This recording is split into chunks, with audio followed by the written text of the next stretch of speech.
Indiana's primary election day is less than 1 month away, and early in-person voting has already begun. You can also still request an absentee ballot through this Thursday. Now, one major race that we'll have our eye on is for Northeast Indiana's congressional district. This afternoon, 7 of the 8 Republican hopefuls made their pitches at the Allen County Public Library. I sat in on that forum so we can bring you a look into each of their campaigns. 7 congressional candidates take the stage, hoping to separate themselves from the pack. Grant Booker opens his day by criticizing a federal government which he says feels distant, corrupt, and lacks unity due to partisan politics. I believe that we need a new generation of servant leaders to rise up and work alongside you, the wise citizens, to inspire this renewal. Wendy Davis discussed her time as a judge and all the problems she's seen clog up her courtroom, which she largely attributes to border policy. So it was time for me to pivot and quit reacting to all of these American problems that Joe Biden has started, and I want to be proactive, pick up the mantle where Jim Banks has laid it down and run strong as a conservative. Mike Felker blasted D.C. politicians for talking about problems instead of solving them, referring to the decision to send National Guardsmen to the southern border as all publicity. He says he wants to educate and give power back to the people. We will have quarterly town halls as your member of Congress. You can't execute oversight over what government and our members are doing if you're not educated and understand what's going on. John Kenworthy says he's running on character, integrity, and a desire to get things done.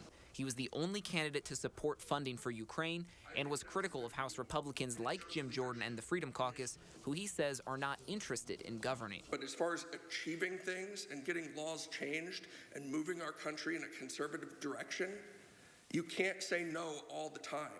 You can't be an absolutist all the time.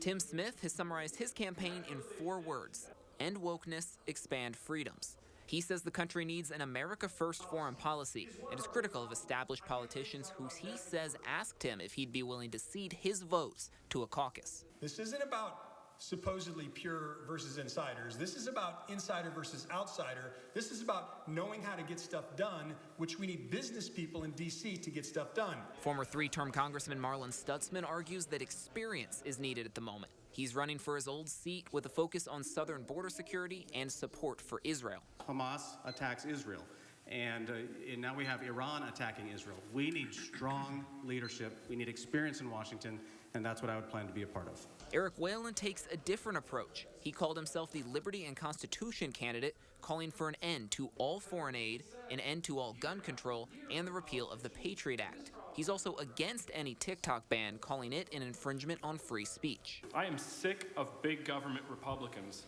who offer nothing for the fight for liberty or the Constitution.